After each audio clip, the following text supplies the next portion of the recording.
Hello guys, কিছুদিন আগে না, 14ই আগস্ট মানে অনেক দিন আগেই আমরা বাড়ির সবাই মিলে চলে গেছিলাম আমাদের একটা রিলেটিভের বিয়ের অনুষ্ঠানের বাড়িতে। তো পাতে প্রথমেই পড়ে গেছিলো ফিশ বাটার ফ্রাই, গরম গরম ফিশ বাটার ফ্রাই, আর তার সাথে ছিল স্যালাড, আর সাথে ছিল গ্রিন একটা চাটনি। এই গ্রিন চাটনিটার সাথে গরম গরম ফিশ বাটার ফ্রাইটা মাখিয়ে খেতে যা অসাধারণ লাগছিল না বন্ধুরা, খুব ভালো লাগছিলো বেশ গরম গরম ফিশ বাটার ফ্রাই। কিন্তু নেক্সট টাইম রিপিট করলো না, নয়তো আমি আর একটা নিতাম।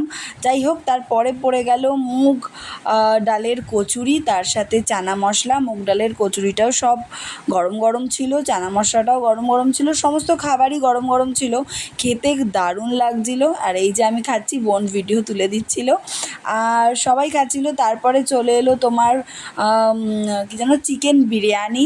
হ্যাঁ, চিকেন বিরিয়ানি, তার সাথে ছিল চিকেন কষা। চিকেন বিরিয়ানিটা আমাকে দিয়েছিল, বাট বিরিয়ানির সাথে আমাকে আলু দেয়নি, তার জন্য আমার একটু কষ্ট লাগছিলো। আর মাংসটাও খুব সফট ছিল।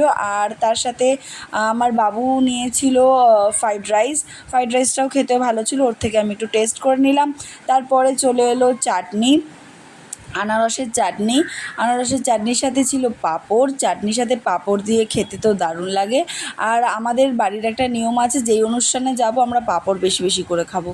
আর তারপরে পড়ে গেল মিষ্টি আর সন্দেশ। মিষ্টি সন্দেশ খাওয়ার পর আমরা হাত ধুয়ে নিলাম। হাত ধোয়ার পর আমাদের দিয়ে গেল হজমোলা, আর বাইরের স্টল থেকে খেলাম আইসক্রিম।